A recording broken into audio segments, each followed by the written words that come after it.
Group D परीक्षा में समबाहु त्रिभुज से भर भर के सवाल आते हैं। कभी अंतःवृत्त की त्रिज्या का सवाल आता है, कभी परवृत्त की त्रिज्या का सवाल आता है, कभी ऊंचाई का सवाल आता है, कभी क्षेत्रफल का सवाल आता है, कभी परिमाप का सवाल आता है। तो इस एक सवाल के माध्यम से मैं आपको सारे के सारे कॉन्सेप्ट को डिस्कस करने वाला हूं। सबसे पहले तो आपको त्रिभुज की प्रॉपर्टी मालूम होना चाहिए। समबाहु त्रिभुज का मतलब यह होता है कि तीनों की तीनों भुजाएं आपस में बराबर होती हैं, तीनों के तीनों आपस में कोण बराबर होते हैं। अगर मैं बात करूं तो तीनों कोणों का जो मान रहता है वो 60 डिग्री रहता है। अब इसके बाद में अगर हम लोग बात करें तो इस त्रिभुज का एक अंतःवृत्त होगा और एक परिवृत्त होगा। अगर हम लोग बात करें इससे अंतःवृत्त की त्रिज्या होती है स्मॉल r और इसका जो मान होता है वो होता है a/2√3। इसी तरीके से अगर हम लोग परिवृत्त की त्रिज्या की बात करें तो ये होता है कैपिटल R और इसका मान होता है a/√3।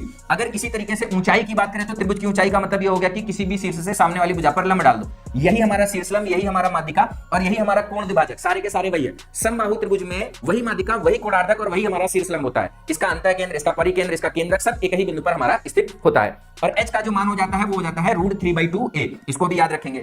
अब ये बेसिक बातें हैं जहां पर आपके एग्जाम में सवाल दिया जाता है। भुजा देखें, कभी अंतःवृत्त की त्रिज्या, कभी परिवृत्त की त्रिज्या और कभी ऊंचाई पूछ ली जाएगी। उल्टा भी हो सकता है, आपको त्रिज्या का मान देके भुजा का मान पूछ ले, ऊंचाई का मान देके भुजा का मान पूछ ले, तो इस फॉर्मूले का यूज करके आप सवाल को सॉल्व कर सकते हो।